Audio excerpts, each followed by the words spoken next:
भरतपुर नाम का एक प्यारा सा गांव था। उस गांव में चिंटू पिंटू नाम के दो प्यारे बच्चे रहते थे। उनके पास अपना एक रोबोट था। वो रोबोट चिंटू पिंटू के साथ गाड़ी के रूप में ट्रांसफॉर्म होकर रहता था ताकि उसकी असलियत किसी गांव वालों को पता न चले। एक दिन चिंटू पिंटू अपनी गाड़ी में बैठकर कहीं जा रहे थे। तभी बड़ा सा ट्रैक्टर आकर उन्हें जोरदार टक्कर मारता है और उनकी गाड़ी हवा में गोल गोल घूमते हुए दूर जाकर गिरती है। चिंटू पिंटू किसी तरह गाड़ी से निकलते हैं। पिंटू ये कौन है और हम पर ऐसे हमला क्यों कर रहा है? पता नहीं पिंटू, चलो चलकर पता करते हैं। तभी वह ट्रैक्टर एक रोबोट के रूप में बदल जाता है और दोबारा से चिंटू पिंटू के ऊपर हमला करने के लिए आता है। तभी चिंटू पिंटू की गाड़ी एक रोबोट में ट्रांसफॉर्म हो जाती है और ट्रैक्टर को रोक लेती है। तब वो ट्रैक्टर रोबोट चिंटू पिंटू पर हमला करने लगता है, परंतु चिंटू पिंटू का रोबोट बीच में आ जाता है और चिंटू पिंटू को बचा देता है। ट्रैक्टर रोबोट चिंटू पिंटू के रोबोट पर हमला करने लगता है। दोनों रोबोट में फाइट होना शुरू हो जाती है। ट्रैक्टर रोबोट बहुत शक्तिशाली था। मानो ऐसा लग रहा था कि आज वह चिंटू पिंटू के रोबोट को मार ही डालेगा। लेकिन चिंटू पिंटू का रोबोट भी हार मानने को तैयार नहीं था। चिंटू पिंटू का रोबोट ट्रैक्टर रोबोट को मार गिराता है। चिंटू पिंटू रोबोट के पास जाकर ये कौन था और हम पे हमला क्यों करने आया था? रोबोट: पता नहीं सर, हमें जल्द ही पता लगाना होगा कि इस ट्रैक्टर को किसने भेजा है, वह हमसे क्या चाहता है। चिंटू पिंटू का रोबोट फिर से गाड़ी में ट्रांसफॉर्म हो जाता है और चिंटू पिंटू उसमें बैठकर गांव चले जाते हैं। दूर किसी लैब में सर, हमारे द्वारा भेजा गया रोबोट मारा गया, परंतु उसकी हालत ऐसी किसने करी? सर, वह कोई नहीं बल्कि चिंटू पिंटू का रोबोट है। आरसी रोबोट, अब तुम ही चिंटू पिंटू के रोबोट को खत्म कर सकते हो। ठीक है सर, मेरे पास एक आइडिया है, मैं जल्द ही उस रोबोट को मार गिराऊंगा।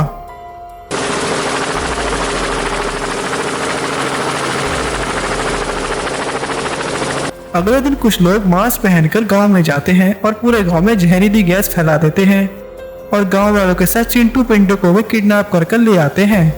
गैस का असर खत्म होते ही चिंटू पिंटू की आंखें जब खुलती है, वो देखते हैं कि उन्हें किसी ने रस्सी में बांध रखा है। चिंटू ये कौन है और हमें ऐसे किडनैप करके क्यों लाया, और ये हमसे क्या चाहता है? पता नहीं पिंटू, पर हमें जल्द ही यहाँ से आजाद होना पड़ेगा ताकि हम गांव वालों को बचा सके। हाँ पिंटू, तुम सही कह रहे हो, हमें जल्दी अपना लोकेशन रोबोट तक पहुँचाना होगा ताकि रोबोट हमारी मदद करने के लिए यहाँ आ सके। दूसरी ही तरफ चिंटू पिंटू का रोबोट चिंटू पिंटू को पूरे गाँव में ढूंढ रहा था, परंतु चिंटू पिंटू ने नहीं मिल पा रहे थे। चिंटू पिंटू के सामने तभी आरसी रोबोट आ जाता है। चिंटू पिंटू आरसी रोबोट से: तुम कौन हो और हमें ऐसे किडनैप करके क्यों लाए हो? चिंटू पिंटू, तुम चिंता मत करो, मेरी दुश्मनी तुमसे नहीं है, मैं तो तुम्हारे रोबोट की चटनी बनाना चाहता हूँ। तुम्हें बचाने के लिए वो जरूर यहाँ पे आएगा, तब देखना मैं उसे चटनी बनाकर उसको मार डालूंगा। तुम दुआ करो कि मेरा रोबोट यहाँ ना आ जाए। अगर उसने हमको इस तरह यहाँ बंधे हुए देख लिया तो तुम्हें छोड़ेगा नहीं और तुम्हें धूल में मिला के चला जाएगा। तुम चिंता मत करो चिंटू पिंटू, तुम्हारे रोबोट के स्वागत के लिए मैंने बहुत सारे इंतजाम करके रख रखा है यहाँ पे। उसका यहाँ से बचकर जाना नामुमकिन है। वहीं दूसरी तरफ चिंटू पिंटू का रोबोट उन्हें ढूंढने की पूरी कोशिश कर रहा था। चिंटू पिंटू का रोबोट चिंटू पिंटू को ढूंढते हुए एक सुनसान जगह पर पहुंच जाता है जहां पर चिंटू पिंटू को किडनैप करके रखा गया था। आरसी रोबोट के मास्क मैन चिंटू पिंटू के रोबोट पर हमला करना शुरू कर देते हैं, परंतु चिंटू पिंटू भी अपनी पूरी शक्तियों का इस्तेमाल कर एक एक करके सबको मारते हुए आगे बढ़ना शुरू कर देता है। तभी उसके सामने आरसी रोबोट आकर खड़ा हो जाता है। आओ रोबोट, मेरे इलाके में तुम्हारा स्वागत है। इतने सालों से तो मैं इस दिन का ही इंतजार कर रहा था। आज मैं तुम्हें मारकर अपना बदला पूरा कर लूंगा। अच्छा आरसी रोबोट तुम हो, मेरे गांव वालों को यहाँ पर किडनैप करके लाए। तुम्हें तो मुझे 500 साल पहले ही मार देना चाहिए था। कोई बात नहीं, आज मुझे अपनी गलती सुधारने का एक मौका मिला है। आज मैं ये गलती दोबारा नहीं करूँगा। आज मैं तुम्हें मारे बगैर यहाँ से नहीं जाऊंगा। आरसी रोबोट अपनी जादुई शक्ति का इस्तेमाल करने लगता है और अपनी जादुई शक्ति से रोबोट पर हमला करने लगता है। चिंटू पिंटू का रोबोट उन जादुई शक्ति से बचने की पूरी कोशिश करता है। वो जानता है कि आज ये जंग वो नहीं हार सकता है, वरना वो आरसी रोबोट पूरे गांव वालों को मार डालेगा। आरसी रोबोट और चिंटू पिंटू के रोबोट में बहुत भयंकर लड़ाई होती है। दोनों बहुत ही शक्तिशाली थे। दोनों के पास अनलिमिटेड शक्तियां थी। दोनों की शक्तियां खत्म होने का नाम नहीं ले रही थी।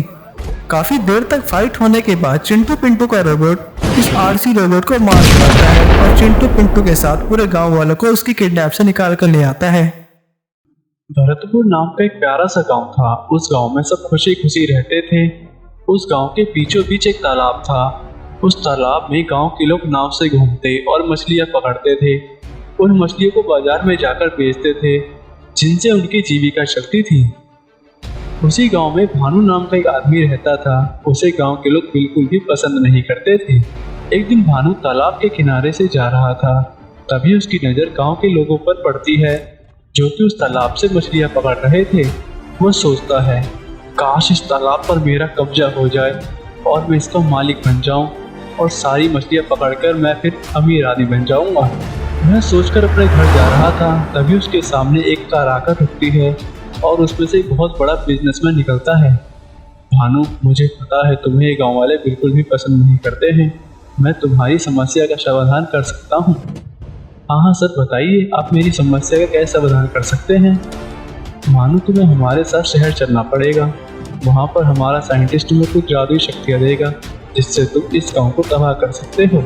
नहीं सर, मैं इस गांव को तबाह नहीं करना चाहता हूँ, बस मैं तो थोड़ा अमीर आदमी बनना चाहता हूँ। इन गांव वालों ने आखिरकार मेरा बिगाड़ा ही क्या है।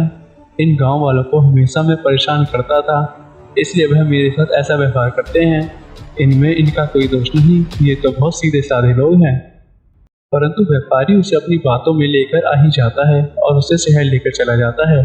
दरअसल व्यापारी उस गांव पर कब्जा करना चाहता था और उस गांव में बड़े बड़े बिजनेस प्रोजेक्ट्स बनाना चाहता था, जिससे वह और भी अमीर आदमी बन सके। व्यापारी भानु को अपने दोस्त साइंटिस्ट के पास लेकर जाता है और उस पर कुछ एक्सपेरिमेंट करता है और उसे एक मॉन्स्टर के रूप में बदल देता है। अब ये भानु गांव में जाकर तबाही मचाएगा और इसका शक किसी को मेरे ऊपर नहीं आएगा। सारे गांव वालों को ये जाके मारेगा और मैं पूरे गांव पर जाके कब्जा कर लूंगा। ऐसा सोच खुशी से हंसने लगता है। अगले दिन रोज की तरह ही गांव वाले तालाब में मछलियां पकड़ने के लिए जाते हैं, परंतु उस दिन तालाब में कुछ अलग सी हरकत नजर आती है। तालाब के अंदर से अजीबोगरीब आवाज सुनाई देती है, परंतु गांव वाले मछलियां पकड़ने के लिए तालाब के अंदर जाते हैं।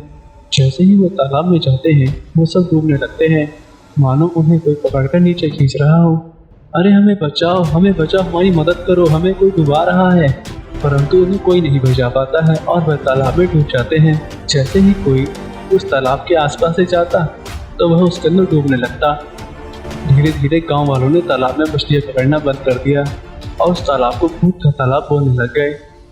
उसी गांव में चिंटू पिंटू नाम के दो बच्चे रहते थे। उनके पास अपना एक रोबोट था। पिंटू, मेरा मन कर रहा है आज मछलियों को खाने का।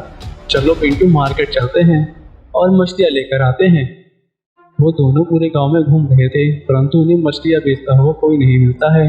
पिंटू, क्या गांव वालों ने मछलियाँ बेचना बंद कर दिया क्या? एक भी मछली पूरे गांव में नहीं मिल रही है। पिंटू, चलो किसी गांव वाले से पूछते हैं। चिंटू पिंटू गांव के काका के पास जाते हैं। काका, क्या गांव वालों ने मछलियाँ पकड़ना बंद कर दी? कहीं भी एक मछली नहीं मिली हमें। बेटा, तुम्हें पता नहीं क्या उस तालाब में भूत रहते हैं जो कि लोगों को पकड़कर डुबा देते हैं। भूत वो भी तालाब के अंदर, ऐसा भी कभी हुआ है क्या? हाँ बेटा, अगर तुम्हें यकीन नहीं तो तुम खुद जाकर देख लो, तुम्हें यकीन आ जाएगा जब तुम डूबोगे तो। चिंटू पिंटू, लगता है बाबा सठी आ गए हैं, उनकी उम्र ज़्यादा हो गई है ना, इसलिए वह इस तरह की बातें कर रहे हैं। चलो चलकर देखते हैं कि तालाब में कौन सा भूत है। चिंटू पिंटू तालाब के पास जाकर, हमने सुना है तालाब में भूत है, अगर हिम्मत है तो हमारे सामने आओ। काफ़ी देर तक तालाब से कोई बाहर नहीं आता है। चिंटू पिंटू, गांव वाले भी ना खाली पीली इस तालाब से डर रहे थे, इसमें तो कोई भूत नहीं है। चलो चलते हैं। तभी तालाब के अंदर से एक जोरदार आवाज़ आने लगती है। अंदर से एक बहुत बड़ा मॉन्स्टर बाहर निकलता है। चिंटू पिंटू, तुम लोग आ गए, लेकिन यहाँ सब जिंदा नहीं बचकर जाओगे। अच्छा, तो तुम ही हो जो गांव वालों को परेशान करते हो। अभी पता चल जाए कौन यहाँ से जिंदा नहीं जाएगा।